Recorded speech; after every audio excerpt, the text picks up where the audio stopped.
Hello, all of you. Thank you for coming to this fantastic event. Thank you, ATTA, for inviting us to this fabulous room you have here in the gallery, and that we could show our work for the Thai audience. A little bit about this exhibition you are going to hear about. Runa, Reinhold, and me, we started work in the same workshop. How many years? 20 years ago? I came in 12 years ago. So we share a studio in Oslo, in the center of the city. What is important about this is that we make our own jewelry. We don't work together producing art.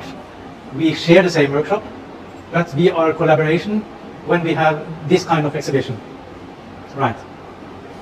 I will start going very quick, so you get a little bit about my history, my inspiration. I have 10 minutes. I will talk. I will do it quick.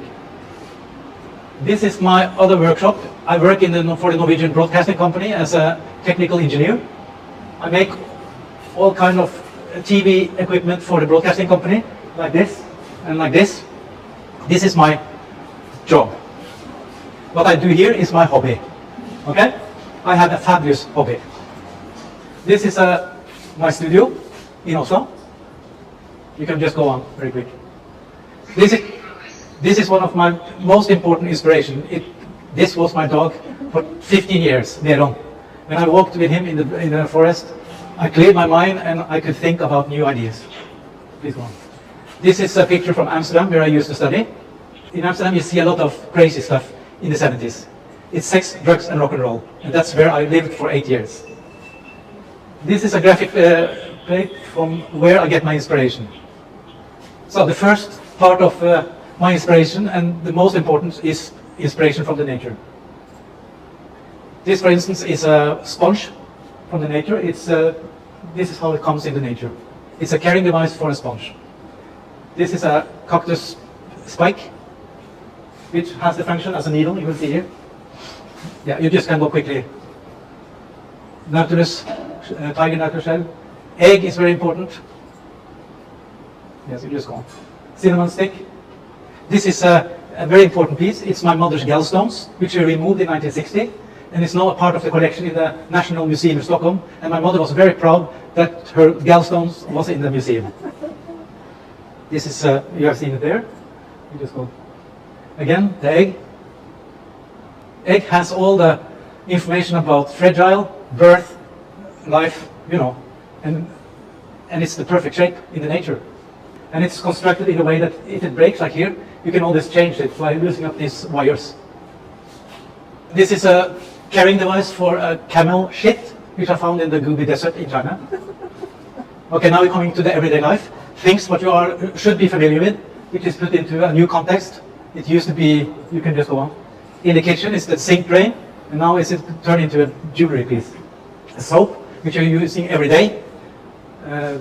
An airbag, which you can, a piece of Dutch cheese. It looks very nice. This is a curtain which you can hide if you have a special logo or a political sign. You don't want to show to everybody, but of course when you pull the curtain, you can see the sign or the logo, and you get maybe a very positive or negative. I don't know. A piece of soap, Camay. Camay is a piece of jewelry. Yes. If you go back a little bit. Camay is a very, how to say, a famous part of the jewelry history. It's in the 17th, 18th century, they use a lot of camay, which is this head of a woman, mostly, cut in on that stone. So my comment on the camay is this old hotel soap from New York, which I found, and put it into a piece of jewelry. A shoe sole, which I found on the street. Yeah, I just want to show you some of my inspiration from the contemporary jewelry art. This is Lisa Walker, a woman from New Zealand. She just put all the stuff, rubbish from the floor, and glued together, and it's a necklace. Volker Antrops, he is using his pieces in the space to make a sort of environment. Gold, gold. This is Lisa Walker, who made the piece you just saw. This is a very famous piece from the contemporary jewelry art, Otto Kunstli. Inside here is a golden ball. You don't see it, you trust the artist that it is there, you buy it, costs a lot of money. If you want to check it out, you have to cut it up and destroy this piece. It's a fabulous idea. So what happened? I bought that piece, saved a lot of money in the 80s, bought a piece, took it into a piece of my own. This is the golden, I have destroyed one already. This is the golden ball. Technology, hvor lenge holder vi på? Gå med tid, det Okay. Technology, radio tube, light bulb in a wooden case, similar to what you see on the table, 50,000 spares, a pin. This is a piece of a wing of a small fly, which is magnified through a glass here. A big one, you can enlarge a spot or on your shirt or a logo like there. This is my brother, the Royal King of Sweden. I make wall clocks. Ring. Yeah, you just go on. This is my comment on diamonds. Diamond necklace. There's 1 carat of diamond in this fluid. It's what you polish glass with. Diamond ring, you can enlarge the diamond by looking it through the magnifying glass. I'm a little bit confused because this is not the right lecture, what I was supposed to do. So I'm a little bit confused, sorry. Yeah, you just go on, just click on. These are some of the important artists from the contemporary art field. There are some examples of what they are making. Some books. Design, important, Theo van Doesburg, in the studio. Pins.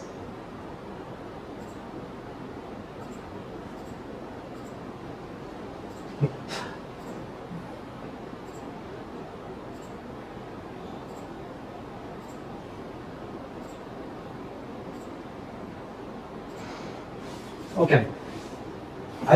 Beside making jewelry, I also, as you have seen, wall clocks, I also make cutlery for a company in Holland. They invite a lot of people for a dinner event. You pay a lot of money. They hire the best chefs in the world. They announce it on Facebook and all the media. You can book a table, and then after the dinner, you can buy all the cutlery and all the things used through the dinner. And this is a soup spoon. And another spoon. Yeah, you just go on, please. It takes so many sketches to make one perfect, because you have to make it in one turn, right? This is very important, because this part is about exhibition Runa and Reinhold and we did together 2013, was it? Please go on. We make the display cases and we had the show in Oslo and then we moved it to Munich afterwards. Yes, please go on. It's some way how I display my pieces. National Museum in Stockholm. I had a big exhibition in Lillehammer Art Museum. Please go on. I made a model of the whole room. I made a model how I designed my own showcases. And you can just go on and you will see how it looks. This is how it looks when it was finished. My last show, please go back 2 seconds. I had my last show in my gallery, in Gallery Runa, Amsterdam, 2 years ago. I make big stuff and small stuff. And in 2024 I have this beautiful space where I will have exhibition. Thank you. Yep, great. I have to start by saying the same thing. Thank you very much to ATTA, there you are, and to this excellent exhibition space. I'm really happy that we had the opportunity to come here because we didn't really know 1 year ago if that was possible. So yeah, it has been a really pleasant surprise and nice day in Thailand, so we are very happy about that. As you heard, we are 3 different artists with quite a different background, and but we met in the same workshop in 2012. Reinhold and Sigurd had already been working together for a while, I think. So I had just had the birth right after my master's degree in the National Academy of Arts and Crafts in Oslo. And I was really lucky because I didn't have any workshop, and someone told me that Reinhold, which was a former professor at the school, I'd never met you, I think, But everybody said that he was really strict, and I was a bit, I don't know, scared nervous before I came to your workshop. But it was just a super experience. As you can see, Sigurd has a lot of humor, Reinhold has also a lot of humor, so we have a really good connection, I think. And we never worked with the same pieces. We have really different expressions and conceptual meaning behind the works, but I guess we all have one thing in common, and that's probably the nature part. So, which many people do, but that's one of my main inspirations. Comes from nature, the chaos in nature. You know, the Fibonacci numbers. You can find them all over in nature's how things are built up in the nature. Flowers, and you can see the same thing in many parts of life. The conflict between order and chaos, and that's probably my main inspiration.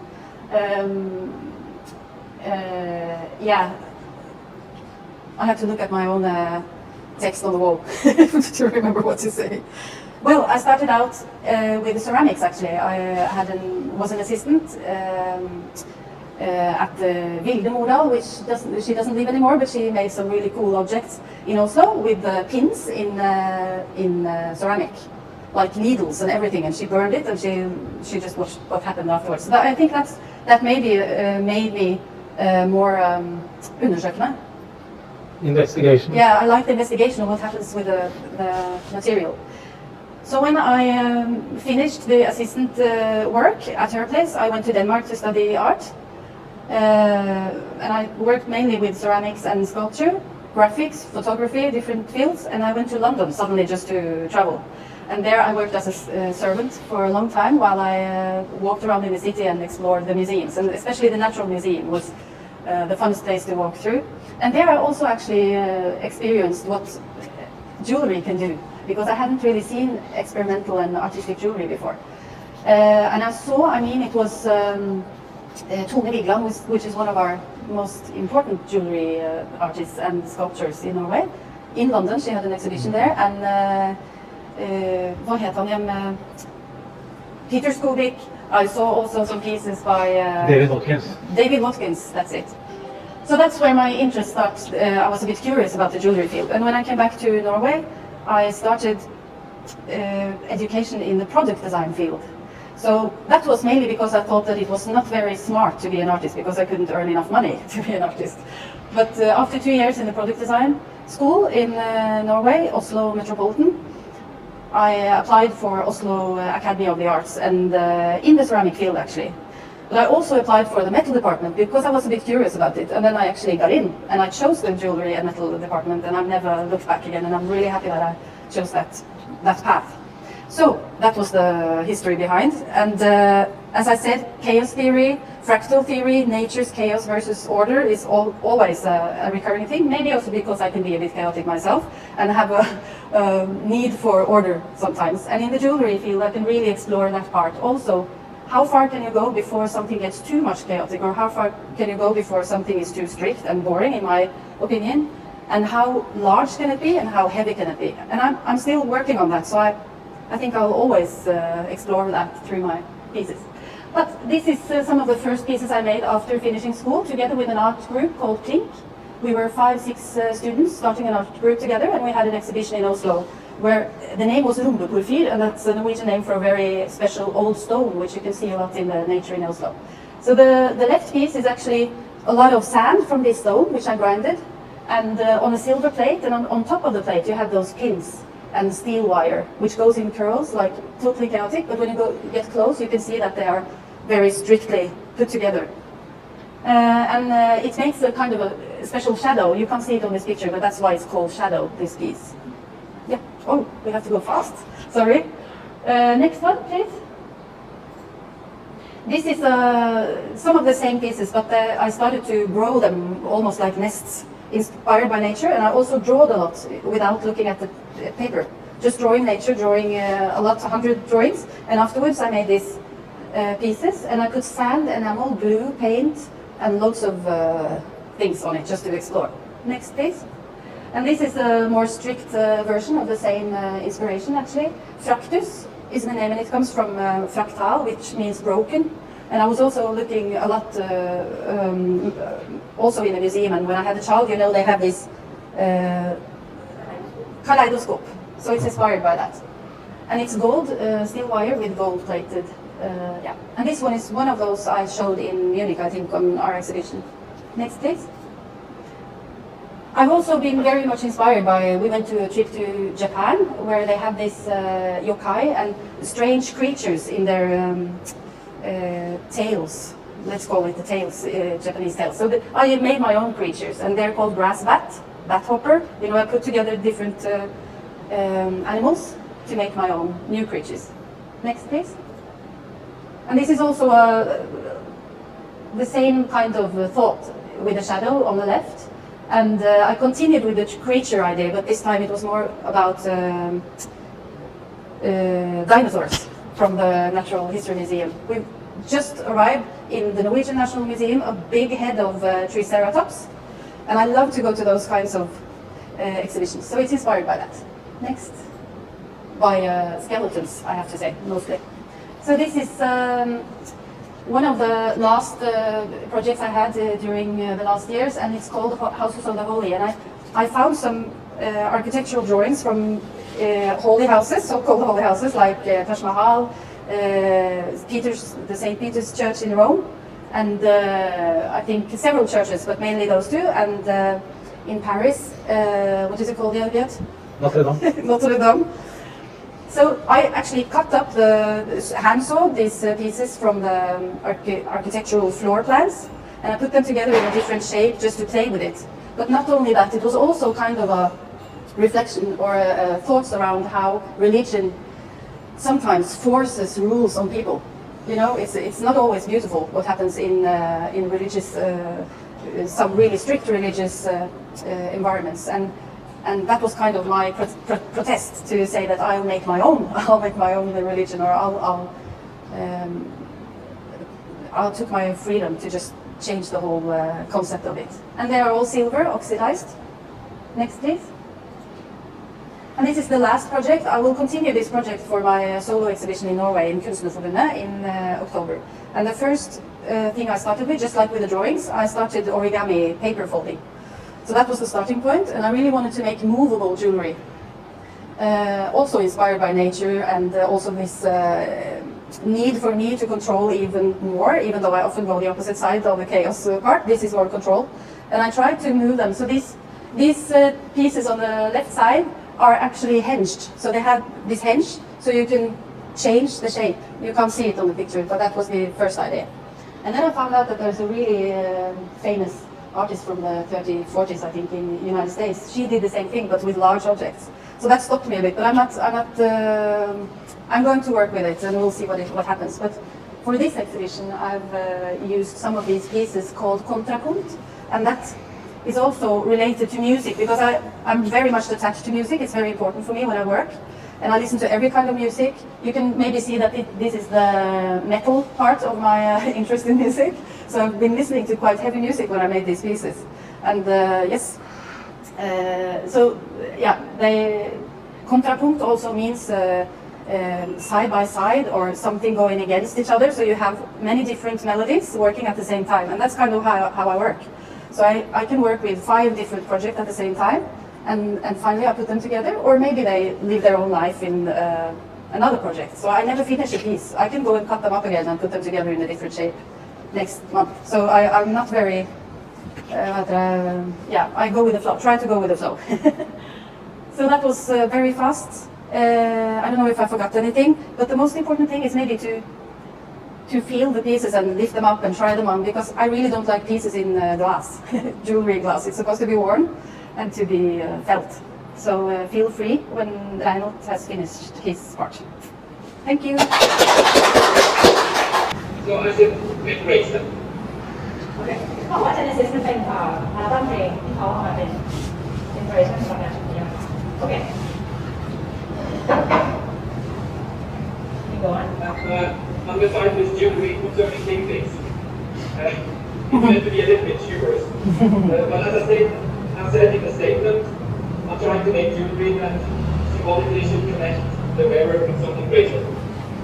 เขาอยากทำงานจิวเวลรี่เป็นงานชิ้นใหญ่เพราะว่าอย่างนั้นก็ดูแบบตลกของขามันขัดแย้งกันอะไรยังไงแล้วเขาก็อยากจะให้เวลาคนสนใจงานเนี่ยรู้สึกว่าเขาได้มีเชื่อมโยงกับสิ่งอะไรที่แบบหน้าไปกับตัวเขา ยิ่งใหญ่กว่าตัวเขาอะไรแบบนี้ค่ะโอเค So,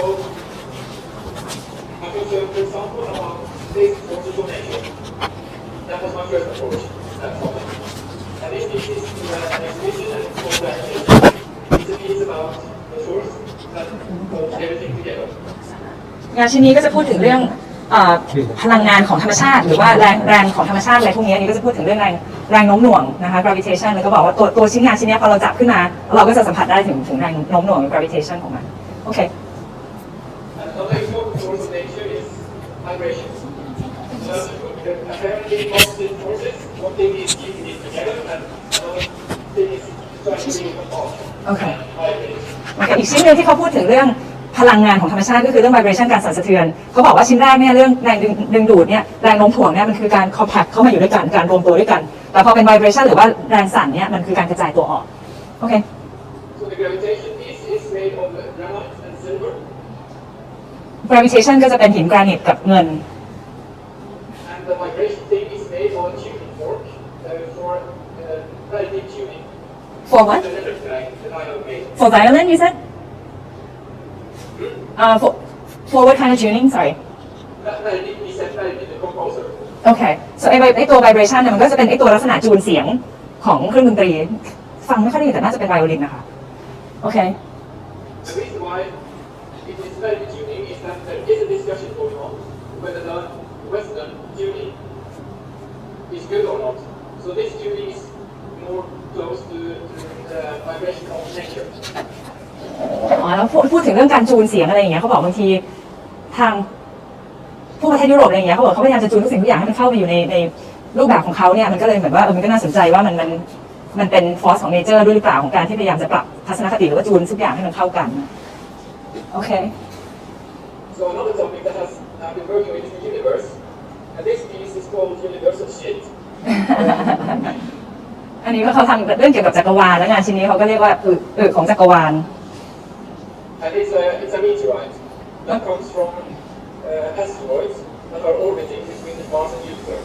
แล้วอันนี้มันคืออุกกาบาตของดาวหางที่มันวิ่งระหว่างมาร์สกับจูปิเตอร์2ดาว2ดวงนี้ที่มันตกลงมาในโลกเราโอเค And I have made a series about that topic. It's unfortunately not in the exhibition because it's recently sold. It's called the Origin series, and it consists of 3 pieces. And the first one is called Matter. อันนี้ก็จะเป็นอีกซีรีส์หนึ่งที่ไม่ได้มีโชว์ที่นี่เพราะว่างานขายไปแล้วนะคะอันนี้ก็งานชิ้นแรกก็จะชื่อว่า Matter หรือว่าสสาร This is a meteorite in the middle, which is cut and polished, so you can see the structure of it. โอเคอันนี้ก็จะเป็นหินอุกกาบาตเหมือนกันที่เอามาถูกเฟรมอยู่กับโลหะแต่ว่าเป็นอุกกาบาตที่ถูกตัดแล้วก็ขัดให้มันเรียบร้อยแล้วเพราะฉะนั้นมันจะเห็นสตรัคเจอร์ของหินอุกกาบาตอยู่ข้างใน And the small grains you see there, they are remnants from stardust that once created the entire solar system. ส่วนตรงกลางที่เห็นเนี่ยเขาบอกว่ามันคือ Stardust ที่เหมือนเขาสะสมมาแล้วก็มันเป็นส่วนหนึ่งที่เคยหมุนอยู่รอบโลกเราก่อนที่มันจะหล่นลงมาอยู่บนโลกเรา And this piece is called Life. It is a special kind of meteorite that consists of, or that contains amino acids and water. That means they contain the building blocks for life. โอเคส่วนชิ้นนี้ชื่อว่า Life หรือว่าชีวิตเพราะว่ามันเป็นอุกกาบาตที่มีส่วนผสมของอะมิโนแอซิดกับอะไรอีกอันนึงเมื่อกี้กับน้ำซึ่งเป็นส่วนประกอบที่ทำให้แสดงให้เห็นถึงการมีชีวิตของสิ่งมีชีวิตขอบคุณค่ะ The third piece is called Spirit, and it's a piece from the moon, actually. And the reason why I call it Spirit is that the moon is considered to be the spiritual planet that is following the planet Earth like a shadow. โอเคอันนี้ชื่อว่า Spirit นะคะก็เป็นหินอุกกาบาตที่มาจากดวงจันทร์เพราะว่าเขาบอกเรียกว่า Spirit เพราะว่าคนทั่วไปชอบมองขึ้นไปเหมือนว่ามันจะพระจันทร์มันจะมีเงามีอะไรอย่างเงี้ยมันก็เป็นเหมือนแบบเป็น Spirit อยู่ในพระจันทร์ด้วย So then I was concerned about life itself and early life. I was very inspired by the meteorite containing amino acids and water because there were serious research going on if the conditions for life on the planet Earth could have stemmed from meteorites. เขาก็สนใจเรื่องสิ่งมีชีวิตด้วยแล้วก็สิ่งมีชีวิตในยุคแรกๆเขาก็กลับมาดูที่หินอุกกาบาตอีกทีหนึ่งเพราะว่าอย่างที่ว่ามันหินอุกกาบาตมีอะมิโนแอซิดแล้วก็มีน้ำอยู่เนี่ยก็พูดถึงเรื่องสิ่งมีชีวิตเขาก็เลยคิดว่ามันเป็นไปได้ไหมว่าชีวิตที่อยู่บนโลกนี้จริงๆมันคือมาจากชีวิตที่อยู่นอกโลก So I wanted to put them together with the first life stages on the planet, and this one is called Precambrian microstructure.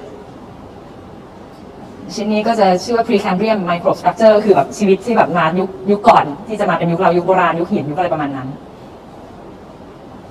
They are called stromatolites.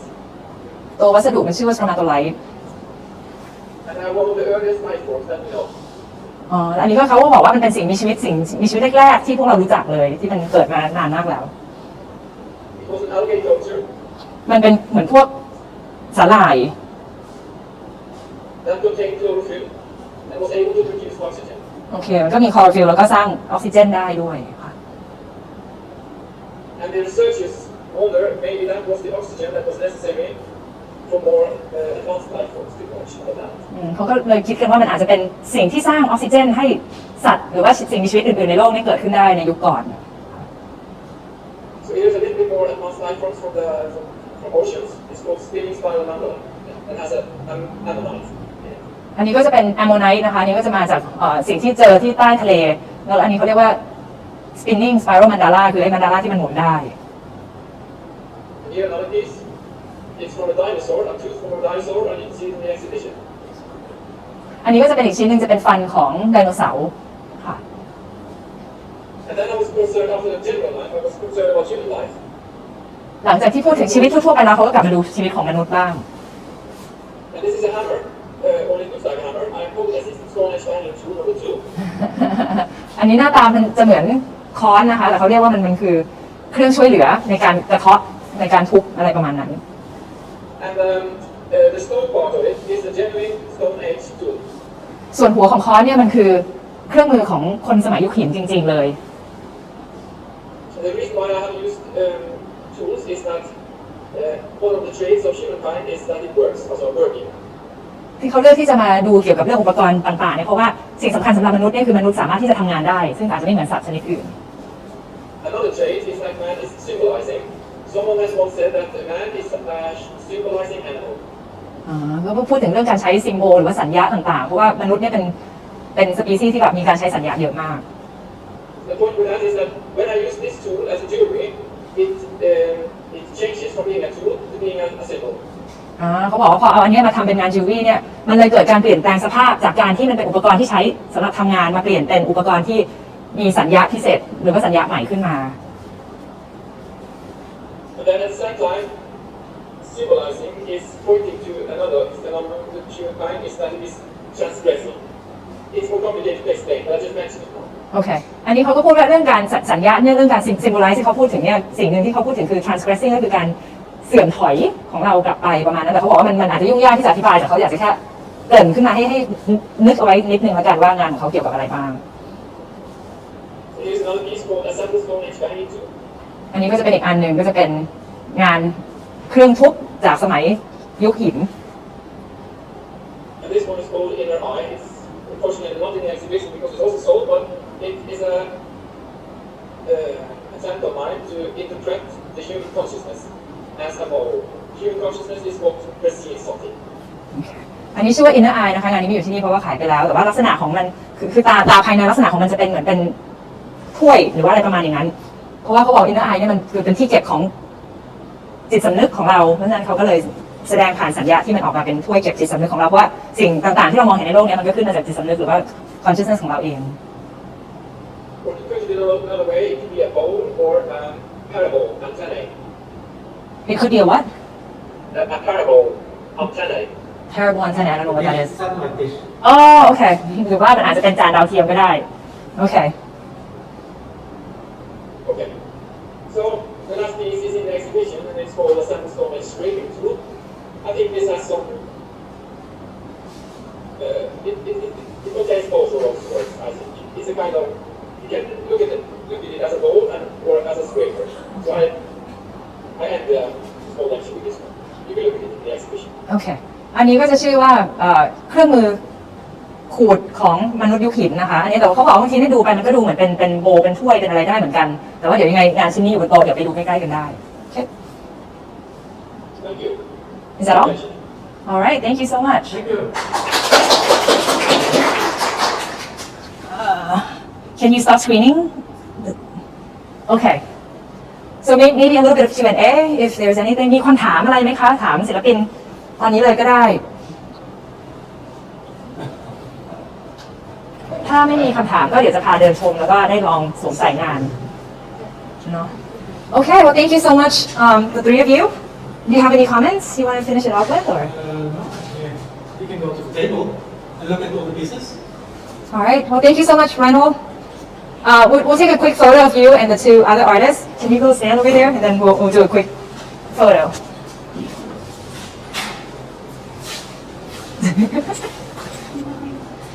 It's a bit dark, but okay. All right. Thank you so much. Bye. We'll talk a little bit later.